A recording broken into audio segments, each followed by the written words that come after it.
সাধারণকালের দ্বিতীয় সপ্তাহ শনিবার। প্রথম পাঠ সামুয়েলের দ্বিতীয় গ্রন্থের আরম্ভ।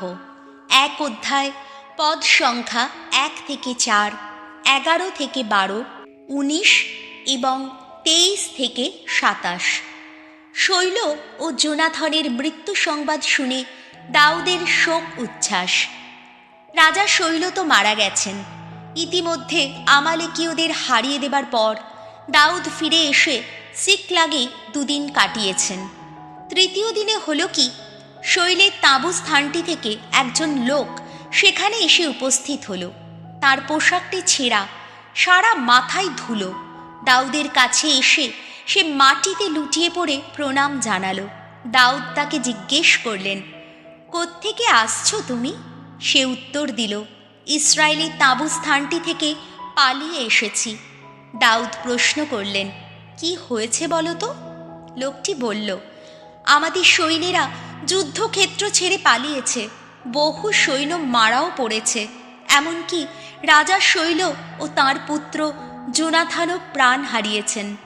দাউদ তখন 2 হাতে গায়ের পোশাকটি চেপে ধরে মনের দুঃখে তা একবার ছিঁড়ে দিলেন, আর তার সঙ্গে যারা সেখানে ছিল তারাও সকলে তাই করল। সেদিন সন্ধ্যা পর্যন্ত তারা শোকে বিলাপ করল, চোখের জল ফেলল এবং উপোস করেই রইল। কেননা শৈলও তাঁর পুত্র জোনাথন এবং ভগবানের আপন জাতির ও ইসরায়েল বংশের ওই সব মানুষ তলোয়ারের আঘাতে প্রাণ হারিয়েছে। সেই সময় শৈল ও তার পুত্র জোনাথনের মৃত্যু শোকে দাউদ এই শোকগাথা গেয়ে উঠলেন। হায় রে ইসরায়েল, যারা ছিল তোমার গৌরব, তারা তোমার ওই যত উচ্চ ভূমিতে শায়িত রয়েছে এখন। এমন বীর মানুষদের একই দারুণ পতন। আহা, শৈল আর জোনাথন, প্রিয়জন প্রিয় দর্শন যারা, বিচ্ছেদ হয়নি তাদের, জীবনেও তো নয়, আহা মরণেও নয়। তারা ছিলেন ঈগল পাখির চেয়েও ক্ষিপ্র গতি, সিংহের চেয়েও শক্তিমান।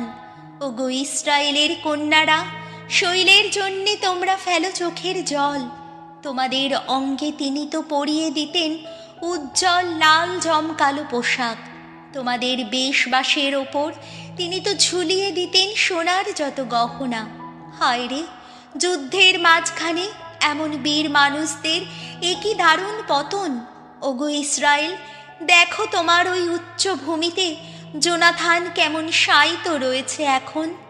ওগো জোনাথন, ভাইরে আমার, তোমার মরণে মর্মাহত আমি।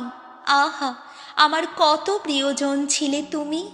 আমার কাছে তোমার ভালোবাসা সে তো অপরূপ ছিল, যে কোনো নারীর প্রেমের চেয়েও অপরূপ ছিল। এমন বীর মানুষদের হায় হায়, এ কি দারুণ পতন। যুদ্ধের এমন অস্ত্র দুটি শেষে কিনা বিনষ্টই হলো। এই হলো প্রভুর বাণী। শাম সঙ্গীত ধুয়ো। হে ঈশ্বর, প্রসন্ন হোক তোমার শ্রীমুখ, রক্ষা করো আমাদের। ইসরায়েলের হে মেষপালক, শোনো, ওগো কান পেতে শোনো।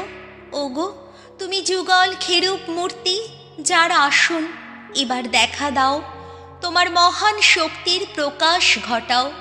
ওগো এসো, আমাদের রক্ষা করো। ধুয়ো। হে ঈশ্বর, প্রসন্ন হোক তোমার শ্রীমুখ, রক্ষা করো আমাদের। ওগো ভগবান বিশ্বপতি, হে ঈশ্বর, তোমার এই আপন জনগণের মিনতি অগ্রাহ্য করে আর কত কাল ওইভাবে ক্রুদ্ধ থাকবে তুমি? ধুয়ো।